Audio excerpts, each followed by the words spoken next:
Ok, vamos lá, vamos começar. Dá para assistir aí direitinho, dá para ver a tela, né? Vamos ver. Ok, dado o nosso tempo, vamos dar início. A gente vai hoje fazer a nossa aula com o tema das duas últimas, a de hoje e a da semana passada, que não conseguimos chegar a tempo de fazer. Eu estava com visitas aqui do exterior, organizando uma viagem, então não conseguia me planejar para o domingo. Então, hoje a gente vai juntar os dois temas, que é o tema de Sfirat HaOmer, a contagem do Homer, e o dia especificamente que a gente passou ontem, que é o dia de Lag BaOmer, o dia 33 do Homer, seu significado, ou os seus significados, e vamos lá.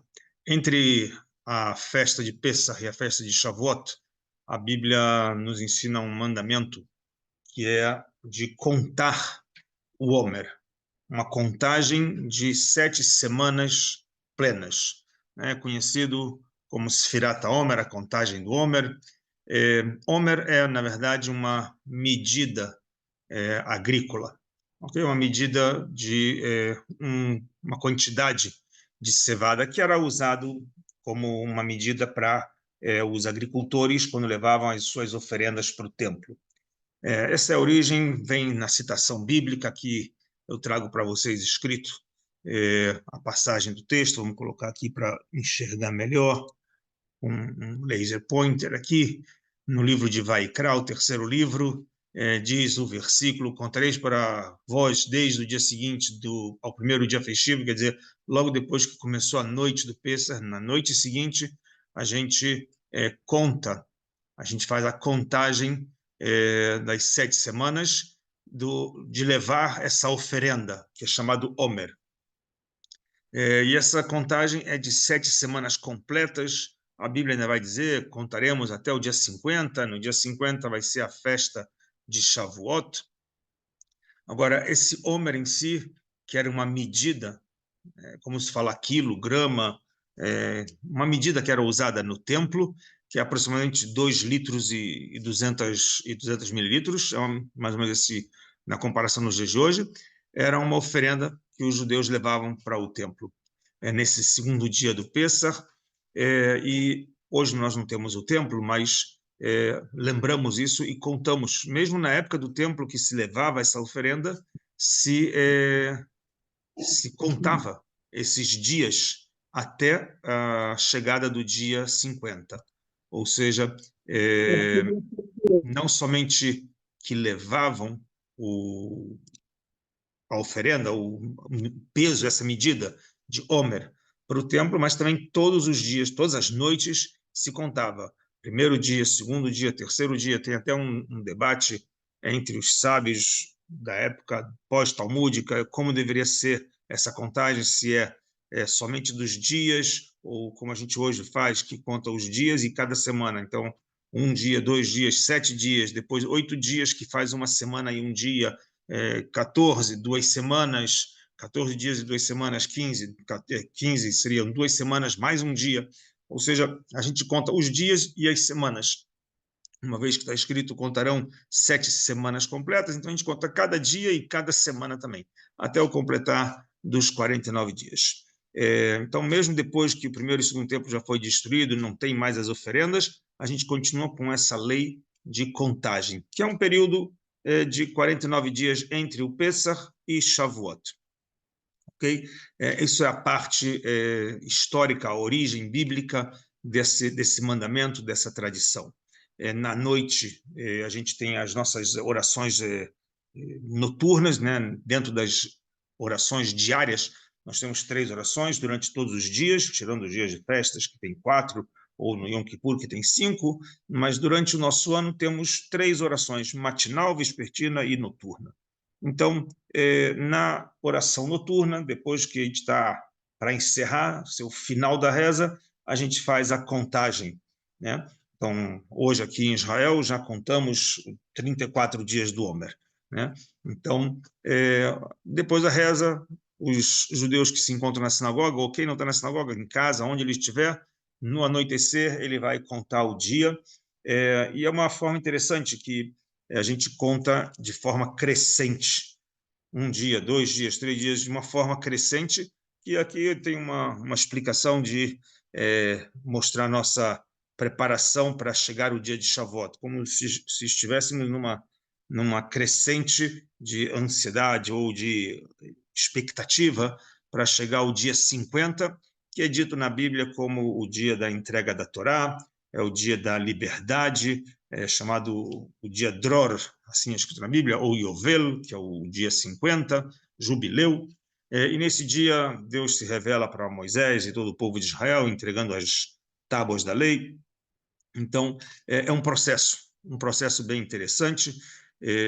Uma das curiosidades que a gente tem é que alguns sábios vão explicar: saída do Egito era uma saída da escravidão física, o mais baixo nível de impureza que o povo se encontrava, e eles, em um processo de 50 dias, eles saem do Egito, entram no deserto, fazem sua jornada em direção ao Monte Sinai, e lá no Monte Sinai se encontram no maior nível que se pode esperar do ser humano, que é um nível de poder ter a revelação de Deus. Assim explicam nossos sábios: o primeiro e o segundo mandamento é Deus se revelando a todos, a tal ponto que o povo praticamente não tinha forças de escutar o mandamento, ou seja, eles morriam, desmaiavam e recebiam um sopro da vida para escutar o segundo.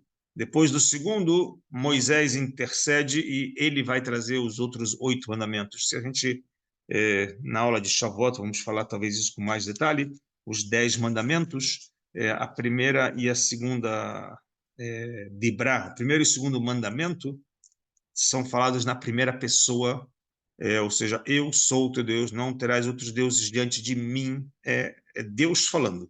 No terceiro mandamento já é não falarás o nome de Deus em vão, já é Moisés falando que não devemos falar o nome de Deus em vão. E assim, do terceiro em diante, a gente percebe que tem um intermediador trazendo a mensagem de Deus.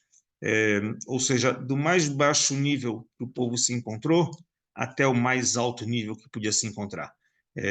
Isso em apenas 50 dias. Ou seja, o poder de transformação que tem esses 50 dias, especificamente esses que a gente tem nesse período que a gente está vivendo, hoje no dia 34 desses 49.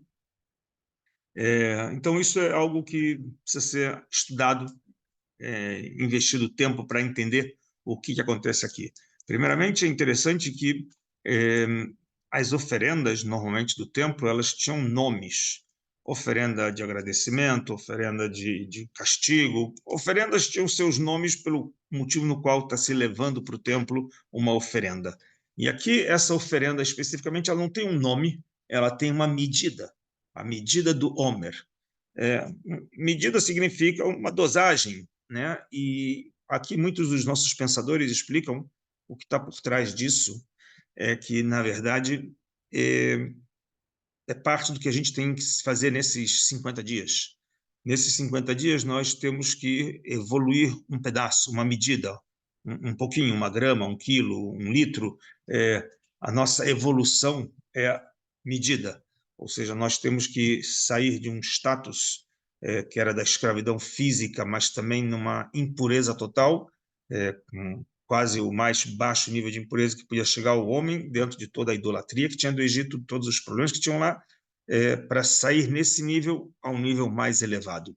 Então, a contagem do Homer não é apenas um nome de uma medida específica, mas é o nosso processo nessas 7 semanas contínuas que temos que evoluir. Essa é parte da nossa ideia do que acontece nessas 7 semanas. É interessante que a festa que a gente vai comemorar, a festa de Shavuot, a festa do dia 50, da outorga, da entrega da Torá, da revelação da Torá no Monte Sinai. Shavuot, podemos dizer que ela também é o plural de semanas, né? Shavua é uma semana, Shavuot são 7 semanas que a gente conta, mas Shavuot também é uma palavra usada como termo de juramento. O povo se encontra nesse dia e faz como um juramento perante Deus, de que aceitarão, Na'aseh venishma, faremos e ouviremos. Isso a gente conhece da história de Shavuot, e a gente vai aprender um pouco mais disso. Faremos e ouviremos, ou seja, aceitaram essa entrega num nível de entrega total, ou seja, eles nem conheciam essa Torá e já estavam aceitando ela antes mesmo de entender.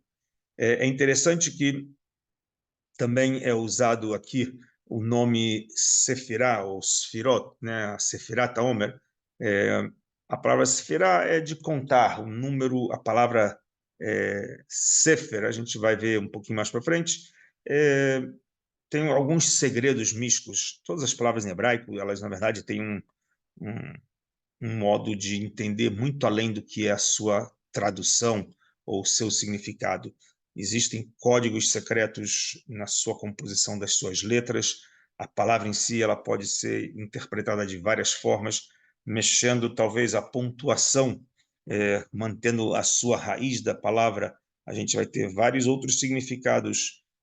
Sefirá, das sefirot, das esferas da contagem, esse de lispor em hebraico é contar, mas também o contar pode ser contar números ou contar contos. É curioso que Sefer, que se escreve com as mesmas raízes, é livro.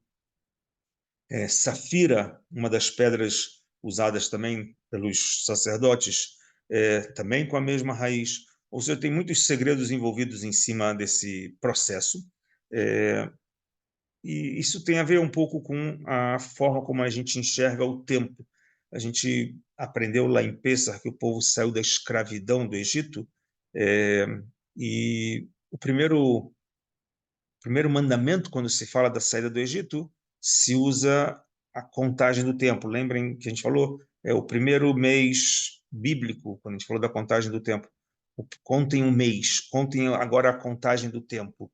Isso significa que um ser livre, ele controla o seu tempo, ele não é escravo. Então, é parte desse processo que a gente vê que o contar o tempo aqui é algo interessante. Significa que a gente tem o controle, a liberdade, a gente não perde tempo. Em hebraico, perder tempo é algo que a gente viu lá em Pessah, que é o Hametz. Hametz é fermentação, adiar, enrolar. E isso tem a ver com esse mandamento que a gente começa logo depois da noite do Seder de Pessah, essa contagem, aprender a contar o nosso tempo, a controlar o nosso tempo e dedicar ao tempo o devido respeito. É importante essa ideia. É uma saída de Pessah de uma escravidão para o faraó, para um nível de chegar 50 dias depois numa liberdade espiritual. Mas mais, a liberdade espiritual ela vai ser também dita como uma escravidão para com Deus. Porque é interessante que a gente usa o termo somos servos de Deus. Servos de Deus e não servos do faraó. Ou seja, saímos de Pessah de um status de servir o homem para 50 dias depois estarmos prontos para servir a Deus. O servir a Deus é a liberdade. A palavra em hebraico liberdade é a mesma palavra usada para as tábuas da lei lapidadas. Harut e Herut é a mesma palavra que se usa em hebraico. Então, isso é uma coisa interessante a começar a falar sobre o termo de Sefirat HaOmer. Vamos entrar aqui nos próximos dados um pouco mais profundos da Sefirá. Então, os nossos místicos explicam sobre isso. Vou citar aqui para vocês um dos sábios da Kabbalah, famoso Rabino Moshe Cordovero, faleceu no norte de Israel, em Tzfat, 500 anos atrás, aproximadamente. Então, a palavra Sefirá, que tem esses muitos significados, esse Rabino Cordovero, nos seus livros de Kabbalah, ele escreve, né, um deles é a obra O Pardes, o Bosque. Ele fala que a palavra Sefirá tem a ver com mispar. Mispar é número, né? Mas Sipur, que é um conto, um relato, contar uma história, e tem a terceira raiz, que é Sefirá, da palavra safira, da pedra safira, que é um cristal que tem o seu brilho. Essas três interpretações estão interligadas em alguns aspectos dentro da nossa vida, né? Então, essa contagem que a gente faz, essas 7 semanas, elas vão estar ligadas às 7 sefirot, das 10 sefirot que existem dentro da árvore da vida. Na Kabbalah, explicam, aqui à direita tem o desenho da árvore da vida, com 3 sefirot na parte superior e as outras 7 na parte inferior. Alguns místicos vão explicar que tem a ver com o nosso corpo humano. Então, as 3 superiores estão ligadas à parte do nosso cérebro, da nossa mente e contato espiritual daqui para cima. E os outros 7 são os nossos membros, braços, pernas, corpo, em direção à parte de baixo, como se fosse um corpo humano. Existem algumas diversas explicações sobre isso. O nosso tema não é Kabbalah, mas entender que nós contamos as 7 semanas, as 7 sefirot, da parte desse mundo que é saindo da escravidão física para a liberdade espiritual.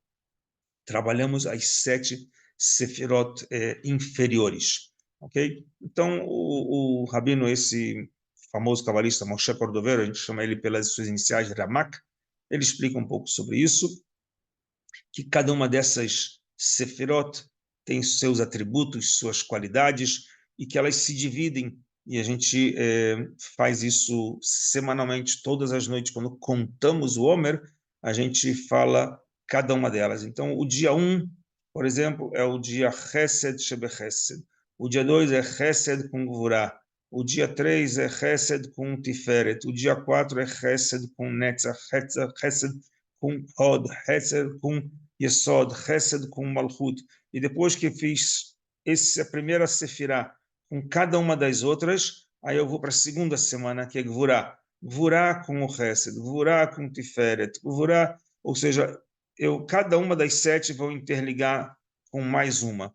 E isso vai ser um processo de tocar em nosso corpo, tocar em nosso espírito, um processo evolutivo. Esses atributos que são atributos emocionais, que são tratados da nossa parte não mental, não cognitiva, e sim da nossa parte de emoção para esses 49 dias. 49 dias de evolução. Essa é toda a ideia dessa contagem que temos. Então, temos aqui, eu trouxe para vocês, cada um uma energia que tem, como elas são subdivididas. É um preparo. A gente está, nesse processo, se preparando para entrar num nível de harmonia corpo-espírito, para receber os 10 mandamentos, receber a revelação divina. Isso lá, 3.300 anos atrás, mas isso continua a cada ano, novamente. Cada ano, quando chegamos na data essa do dia seguinte de Pêssar, estamos num processo de evolução. A gente falou isso já nas aulas sobre a contagem do tempo, sobre o calendário, que o nosso dia a dia ele não é somente circular. O ano circula do dia 1 do primeiro mês até o dia 30 do último mês, depois volta mais uma vez. Não é uma coisa somente circular, é espiral, é num processo evolutivo. Hoje, o dia de hoje, daqui a um ano, não cheguei no mesmo ponto. Eu fiz um ano inteiro, eu não parei no mesmo ponto, eu estou um ponto mais evoluído. E assim, cada ano que passa, cada dia que passa, quando a gente volta para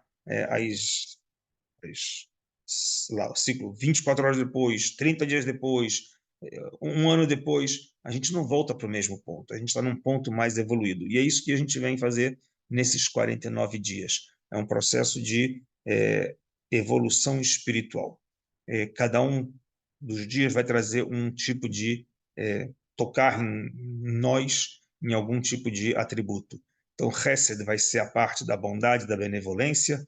Gvurá são atributos aqui, eu vou traduzir para vocês. A Gvurá é a justiça, a disciplina, a moderação, a reverência. O Tiferet é uma harmonia, a beleza, a compaixão. Netzach vai ser a resistência, a firmeza, a ambição. Hod vai ser traduzido como a humildade, o esplendor. Yesod é a parte do vínculo, os princípios. E Malchut é a nobreza, a soberania, a liderança. Cada um desses interligados ou em conexão com o próximo, Quando a gente fala que na primeira semana eu começo com Hesed e vou tratar Hesed com Hesed, Hesed com Vorá, Hesed com Tiferet, eu vou estar interagindo a beleza com a bondade com a resistência, a bondade com o esplendor, a bondade com a parte da nobreza. Cada um delas vai ser trabalhado no meu íntimo.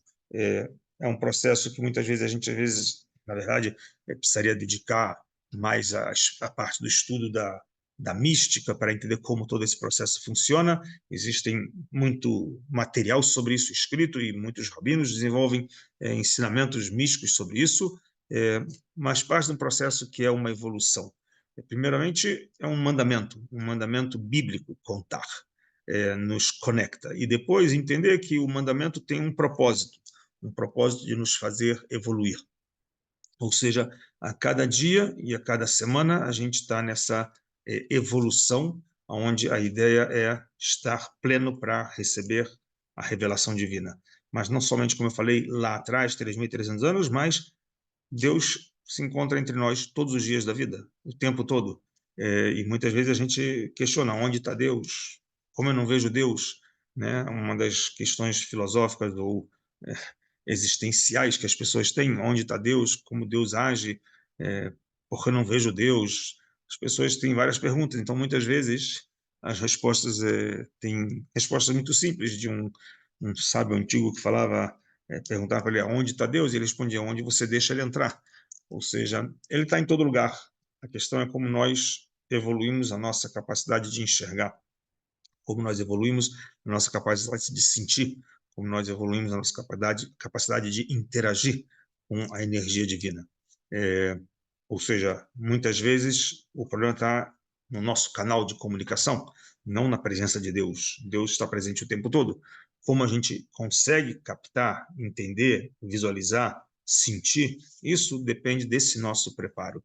Então, é um aspecto que cada semana a gente vai estar estudando, ou lendo, e se preparando e evoluindo para chegar no dia 50, na entrega da Torá, pronto para a revelação divina. A Torá já foi entregue, né? Mas a gente costuma dizer até os dias de hoje, quando a gente faz a bênção matinal, a gente tem uma mensagem que fala Baruch Hashem noten a Torá. Em hebraico, tipo, a gente reconhece Deus e fala que nos dá a Torá. E é engraçado porque a gente deveria falar que nos foi dado no passado, não que ele nos dá, né? Como assim? Foi dado há 3.300 anos atrás, lá no Monte Sinai. Por que eu uso o termo presente? Porque a Torá continuamente ela é dada. Ela é outorgada todos os dias, todos os momentos. Ela está sendo, a Torá no sentido não apenas de um livro físico, mas dos seus ensinamentos, a sua revelação divina, ela é continuamente liberada e revelada. Cabe a nós criar um utensílio que a gente possa captar toda essa energia e interiorizar ela. Então, essa é parte de como a gente evolui nesse período. Ou seja, cada dia as pessoas que têm interesse em se aprofundar vão precisar entender o que é cada uma desses atributos, como isso vai trabalhar minhas emoções e como vai fortalecer os meus elos de conexão com Deus para chegar numa maturidade espiritual, num avanço espiritual no dia 50. Ou seja, é um processo evolutivo. E, curiosamente, na história do povo judeu, a gente tem isso também. Ao longo da história, desde que o templo foi destruído, o processo de coisas que aconteceram com o povo demonstra que existe aqui, nesse período, uma energia muito forte.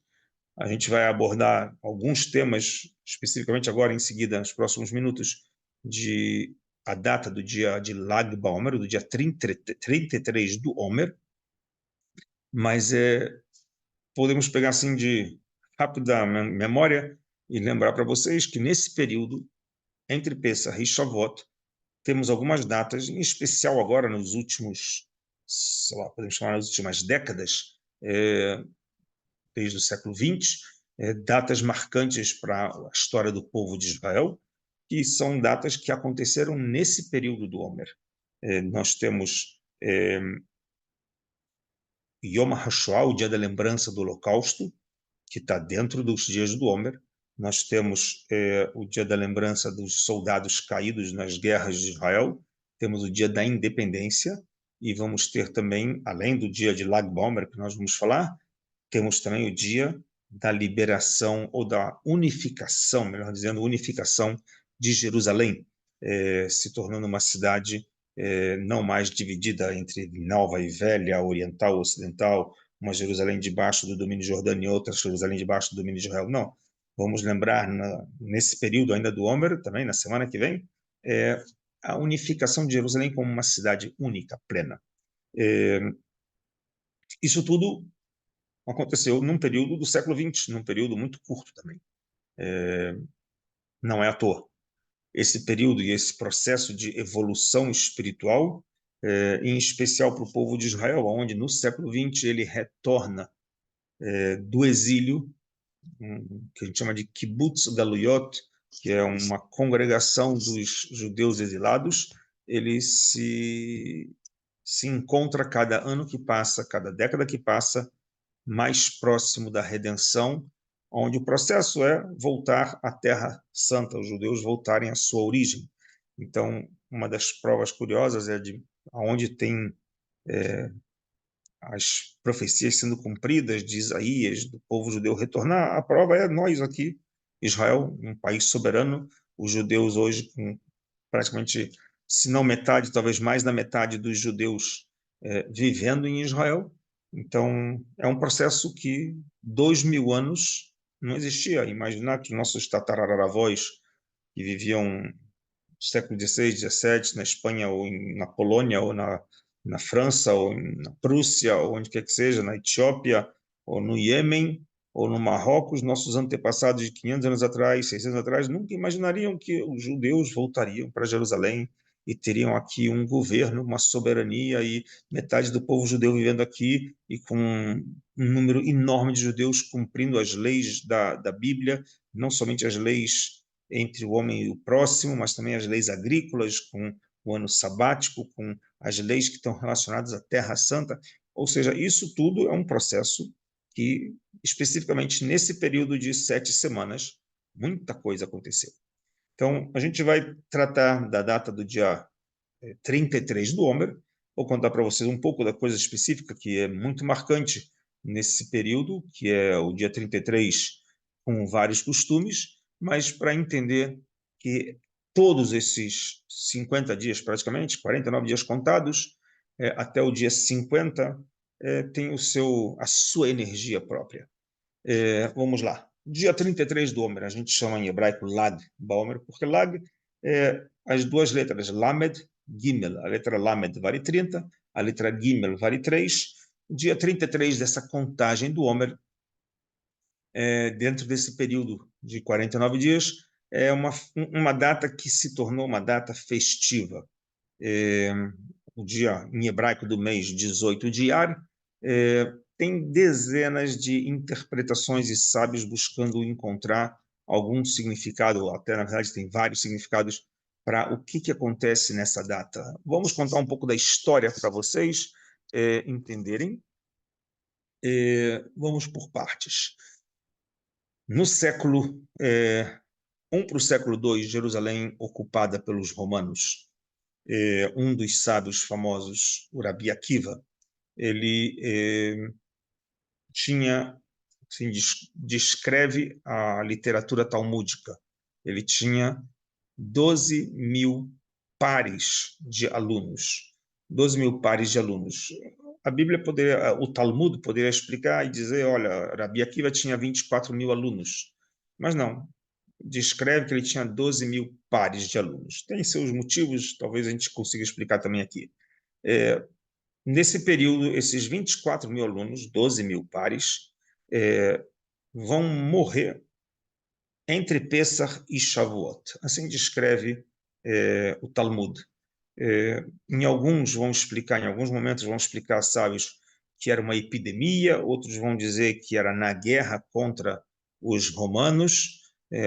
Rabi Akiva participou da guerra contra os romanos, inclusive ele tinha um oficial do grupo que se rebelou e comandou a batalha contra os romanos, e até conseguiram por 3 anos manter uma autonomia judaica dentro da chamada província romana, província judeia dos romanos, que era o famoso Bar Kokhba.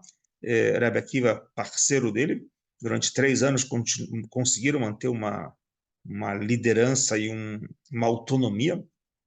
Depois de 3 anos, o imperador Hadriano chega com as legiões romanas e matam milhares.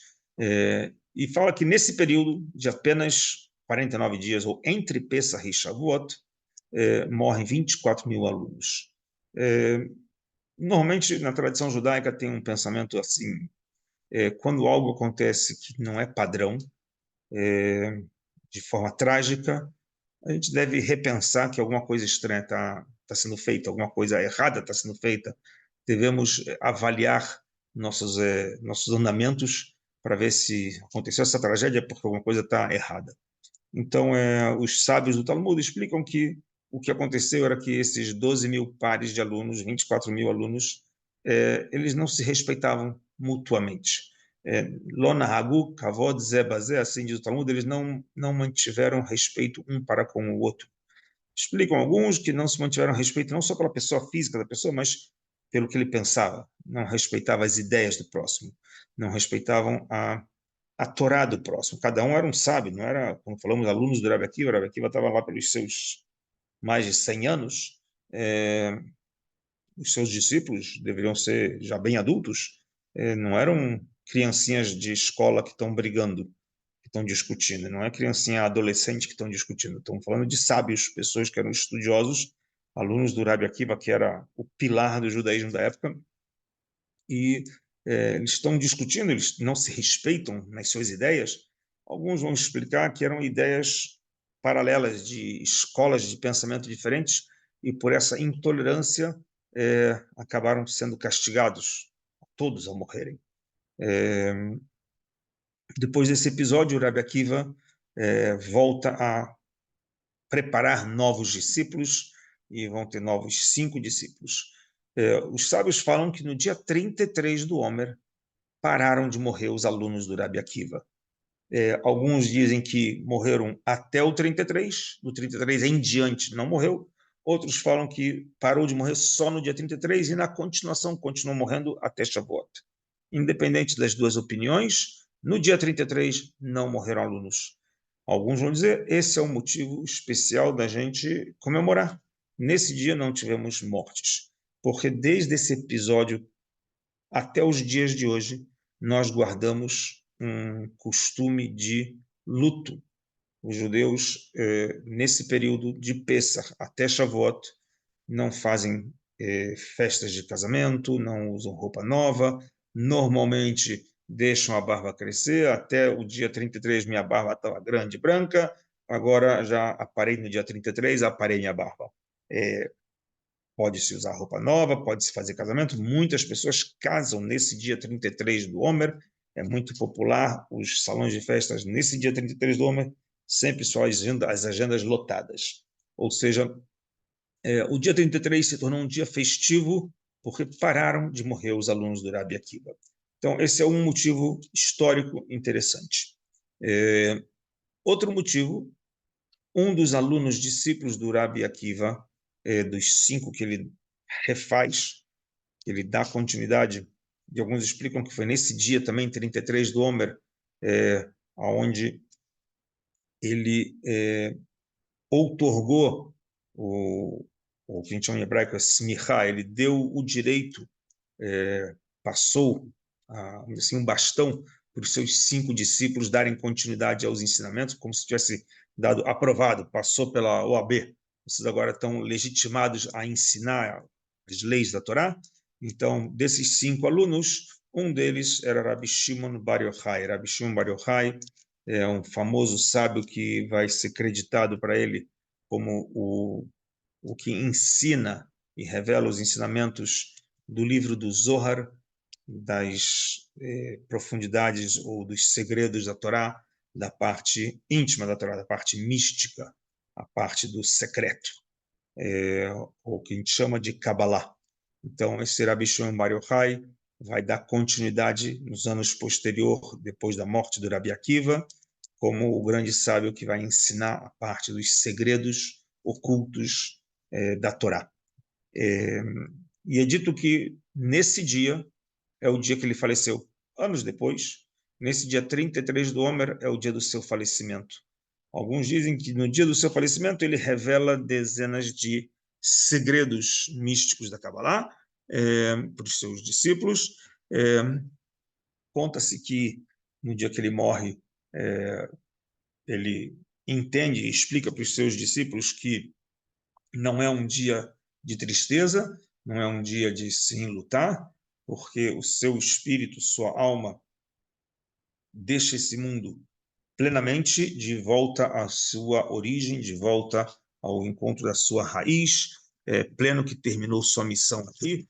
Então, dentro desses ensinamentos, os vários costumes do motivo de se alegrar nesse dia, onde entendemos que a parte não física, mas a parte da nossa vida espiritual, ela dá continuidade no mundo, na realidade espiritual.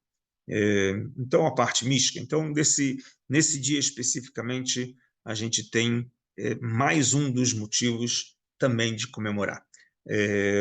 Então, nesse período de 7 semanas, entre Pessah e Shavuot, que em período em qual a gente saiu daquele status de uma prisão física no Egito até um momento de elevação espiritual no pé do Monte Sinai para receber a Torá, isso há 3.300 anos atrás, nesse período, que é um processo evolutivo do homem na sua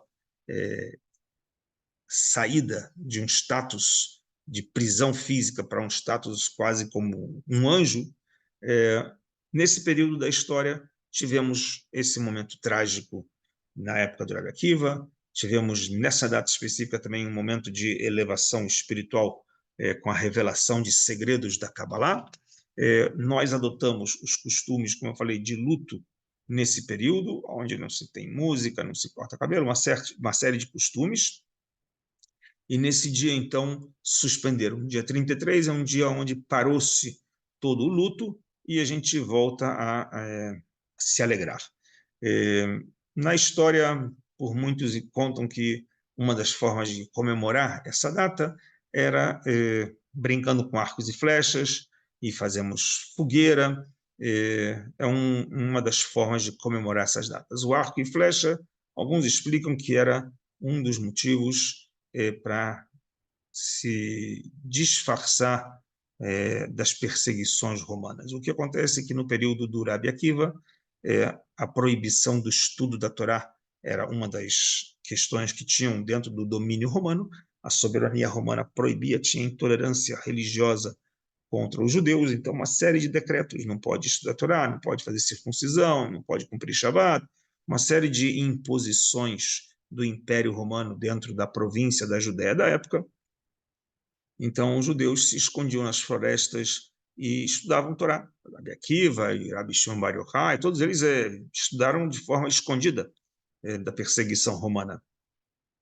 E caso eram pegos pelos soldados, então eles levavam consigo arco e flechas e falavam que estão caçando, estão brincando, e assim estão na floresta fazendo algum tipo de atividade, em vez de estarem revelando que estavam lá escondidos estudando Torá. Então, essa é uma das formas podemos dizer, lúdicas de como lembram a data.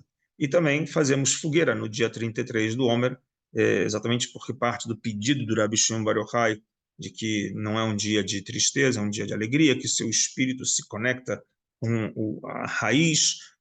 Conta nos livros que os seus discípulos falam que quando ele morre, o céu fica avermelhado, ou seja, como se seu espírito tivesse uma grande chama de fogo subindo aos céus. O próprio rei Salomão descreve que o nosso espírito é comparado a uma chama. Ele diz num dos livros dele, de Mishlei, de Provérbios, que diz Ner Hashem Nishmat Adam. Ner Hashem, a vela de Deus, Nishmat Adam, é o espírito do homem. Ou seja, a chama que nós encontramos na vela, na parafina ou no azeite, essa chama ela é comparada ao nosso espírito.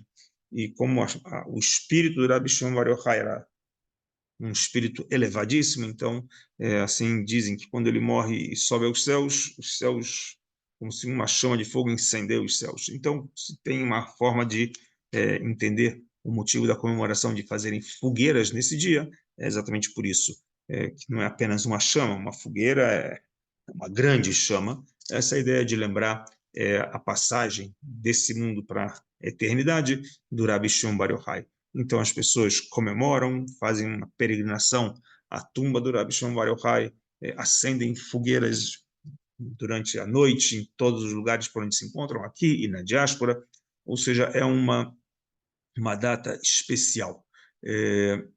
Dentro desse período, a gente tem vários e vários modelos de como a gente pode entender essa passagem desses dois personagens.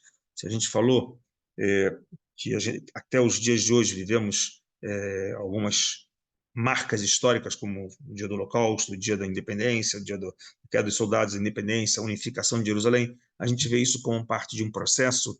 Então, esses dois sábios, Rabi Akiva e Rabi Shimon Bar Yochai, vêm nos ensinar também parte desse processo. O Rabi Akiva, como a gente falou, ele teve podemos dizer, uma grande frustração de ver o seu trabalho, toda a sua obra de 24 mil alunos, 12 mil pares de alunos, toda a sua obra de vida em apenas 50 dias, menos de 50 dias, desaparecerem, irem para o poço, morrem.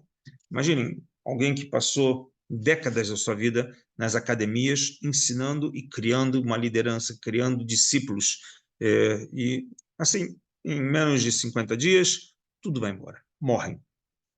O quanto frustrante não deveria ser para ele. E quando o Talmud diz que eles não respeitaram, não tiveram respeito um para com o outro, muitos dos nossos sábios explicam que parte de os dias que a gente vive até hoje, com a ausência do templo, significa que não temos o respeito um pelo outro.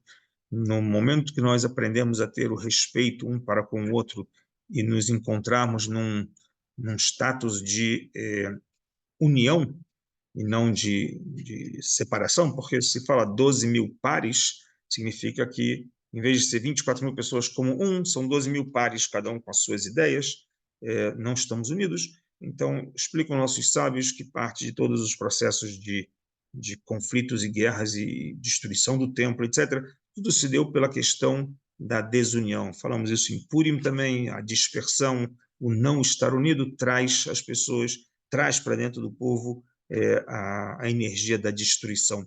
E quando nós nos unimos, nos respeitamos, nos tornamos a gente tem a possibilidade de chegar ao poder da criação, da construção. E é exatamente isso que acontece quando eles saíram do Egito e chegaram no pé do Monte Sinai.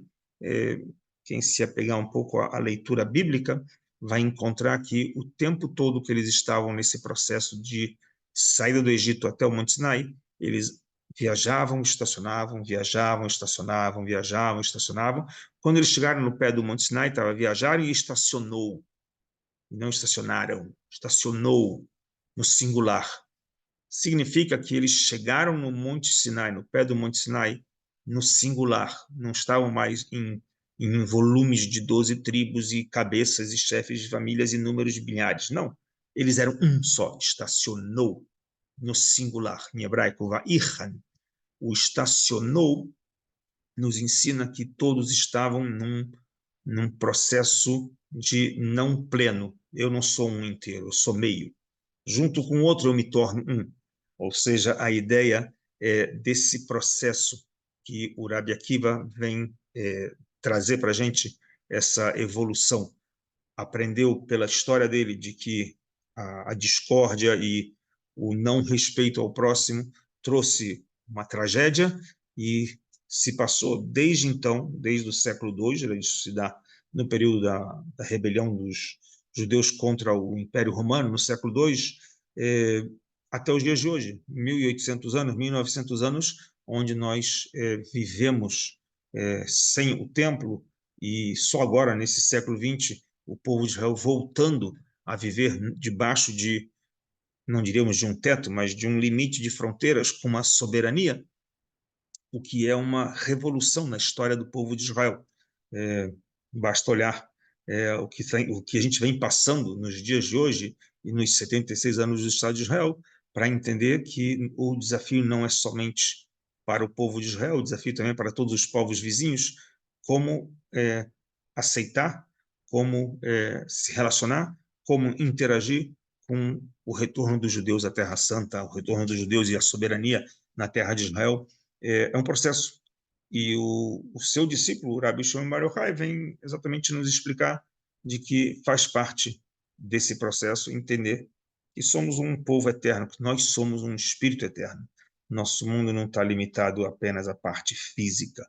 Nós temos uma missão espiritual e o espírito esse divino que ele revela através da sua literatura, que é o Zohar, vai nos ensinar muito mais do que apenas uma parte material. Ou seja, a contagem do Homer nesse processo de semana após semana, dia após dia, semana após semana, no final de 50 dias contados, no dia 50, chegarmos ao nível da revelação de Deus no Monte Sinai com a entrega da Torá, com todos os desafios que nós temos como seres humanos, com pensamentos próprios, com discórdias, com acordos, é um desafio que nesse período nos dá essa oportunidade de evoluir. Então, os 12.000 pares de alunos do Rabi Akiva tinham opiniões de que cada um tinha a sua forma de como chegar a Deus e como eu vou encontrar uma salvação. Uns achavam que tinham que pegar em armas e lutar contra os romanos, outros achavam que tinha que ficar sentado aqui e evoluindo e estudando sem fazer nada, que Deus vai nos salvar. Ou seja, cada um tinha uma visão diferente. E o resultado é que não deram certo, morreram.